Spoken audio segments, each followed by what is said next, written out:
When I, Robot hit theaters in 2004, audiences were blown away by its futuristic vision of a world run by intelligent machines. But what truly made the film a milestone was its seamless mix of practical sets, green screen work, and groundbreaking CGI. And as always in this video, we're gonna step behind the curtain and explore how some of this movie's most iconic scenes were brought to life. And so, without any further delay, let's get started. In I, Robot, one of the most haunting sequences comes when Detective Spooner steps into the massive storage field filled with decommissioned NS4 robots, all packed inside towering shipping containers. The atmosphere is eerie and unsettling, an ocean of silent machines standing lifeless, waiting for their fate. But soon, the new NS5 robots arrive and begin ruthlessly eliminating the older models, turning the place into a battlefield. To create this chilling environment, filmmakers first built a partial practical set. A section of the dry, cracked ground representing Lake Michigan's drained bed was recreated outdoors. Real shipping containers were arranged on site, providing genuine scale and giving Will Smith something tangible to interact with. These practical containers also added authentic shadows and depth that CGI alone couldn't replicate. Now you might wonder, how were all those hundreds of robots brought to life?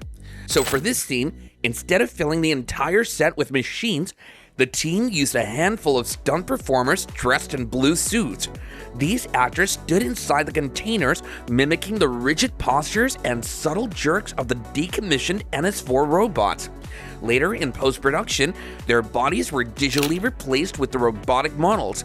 For the NS5 attack sequence, a few stunt performers wore green motion capture suits.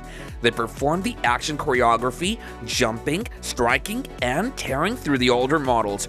Once the plates were shot, VFX artists multiplied these performances, seamlessly extending the swarm of robots across the vast field. The combination of practical containers, minimal real actors in mocap suits, and extensive CG set extensions created the illusion of an endless robotic graveyard. Real-time pre-visualization technology even allowed the director to see how the finished scene would look on set, helping synchronize Will Smith's movements with the invisible robots around him. As a result of this, a bone-chilling sequence where technology feels alive, overwhelming, and unstoppable, which is exactly the kind of paranoia the movie wanted to evoke. Next up, we move to the thrilling city sequence where robots began to take control and chaos erupts in the streets.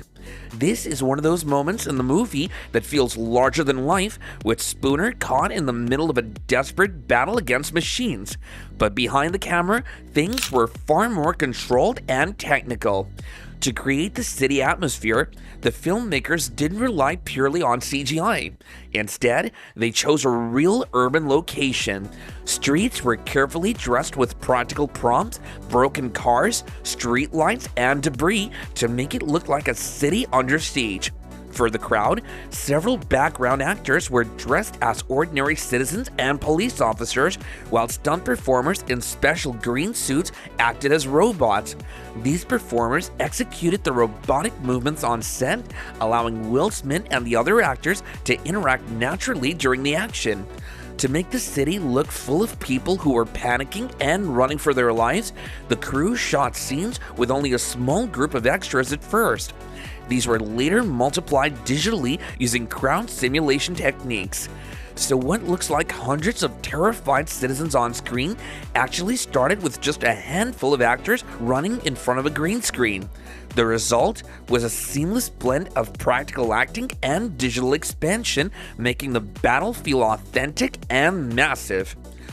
One of the movie's most adrenaline-pumping moments is the bike chase, where Spooner rides his motorcycle into the middle of a robot attack, launches himself into the air, and fires his gun mid-jump.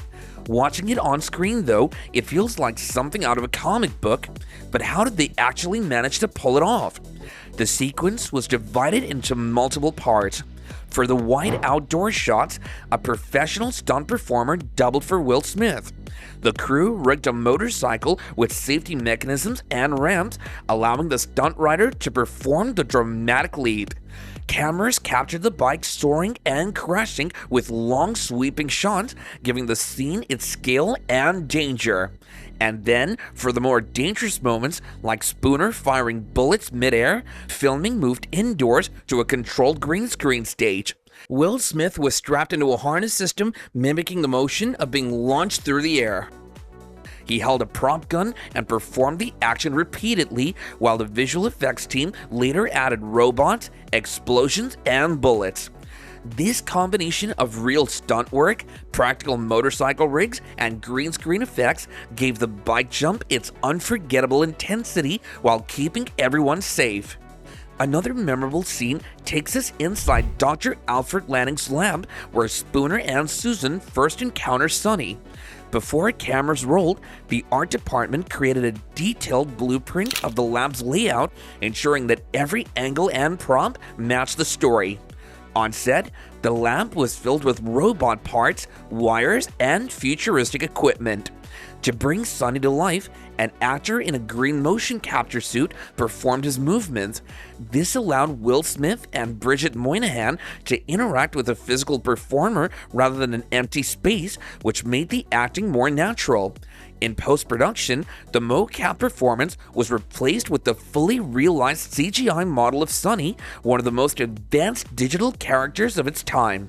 Finally, let's look at one of the most visually stunning parts of the movie, the US Robotics facility, where rows upon rows of robots stand in formation waiting to be deployed. This setting also hides the unique robot Sonny, making it a key location in the story. To bring this massive facility to life, the filmmakers used a mix of practical models and advanced CGI. For moments where Will Smith had to interact closely with a robot, the crew placed life-sized foam or cardboard dummies in front of him. This made the actor a real point of reference for eyeline and physical gestures. In scenes where robots were shot or knocked down, stunt performers in green suits stepped in. For example, when Spooner fires at a robot and it crashes on the floor, it was actually a stunt actor performing the fall, which was later replaced digitally with a robot. Similarly, when Dr. Susan interacts physically with a robot, the crew used a full-scale practical model to make the contact look believable on screen. When it came to the wide shots of thousands of robots standing shoulder to shoulder, none of it was physically built. The set only included the floor and a small section of props. The surrounding walls were entirely covered in green screen, and in post-production, visual effects artists created layer upon layer of digital robots.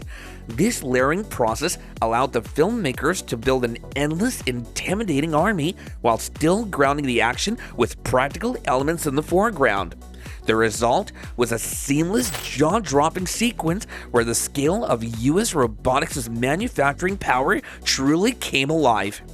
Now in this sequence, we see Sonny breaking through the facility doors in desperation, trying to escape while Spooner chases him. The police finally corner him outside. Behind the scenes, however, this was achieved with a mix of motion capture acting and CGI magic. An actor in a full green suit physically performed Sonny's movements, which means that every leap, twist, and gesture was captured on set. Later, his body was digitally replaced with the sleek NS5 robot that we see on screen. Meanwhile, the cops firing at Sonny were filmed practically. To capture the thrilling aerial chase, a replica police helicopter was mounted on a massive gimbal rig, allowing it to tilt and shake realistically. This gave actors something tangible to react to, making the scene feel raw and intense rather than just a CGI blur. Next comes one of the film's most iconic sequences, Spooner driving through a tunnel when suddenly USR trucks and dozens of robots ambush him. To film this, Will Smith's car was mounted on a hydraulic gimbal platform capable of spinning, tilting, and even flipping, all while Smith stayed inside, giving authentic reactions. This setup created the feeling that the car was being tossed around by robotic attackers. But how were the robots filmed? Surprisingly, not entirely CGI. Several stunt actors in green suits mimicked the robots' movements, climbing over the car, smashing the glass, and lunging at Spooner. Their performances gave the animators realistic human weight and timing to work with. Later, these stuntmen were digitally erased and replaced with swarms of NS5 robots. After the ambush, Spooner's car is trapped between trucks, crushed, flipped, and sent skidding across the tunnel floor before finally landing roof side up. For this, the filmmakers actually built a section of the tunnel inside the studio. The car was rigged with hydraulic arms that flipped it, crashed it, and dragged it, all while high-speed cameras captured every crunch and spark. These real stunts gave the crash a bone-jarring sense of realism that CGI alone could never have achieved. Later in the film, Detective Del Spooner visits Dr. Alfred Lanning's summer house during his investigation. What starts as a quiet search quickly turns into chaos when Vicky, the supercomputer, remotely activates a massive demolition bot, setting up a deadly trap to kill Spooner. The entire house begins collapsing around him in a high-stakes, heart-pounding moment. To capture this destruction convincingly, the filmmakers didn't rely solely on CGI. Instead, a highly detailed miniature replica of Lanning's house was constructed. This miniature was designed with realistic internal structures so that when it collapsed, the debris and dust would break apart naturally.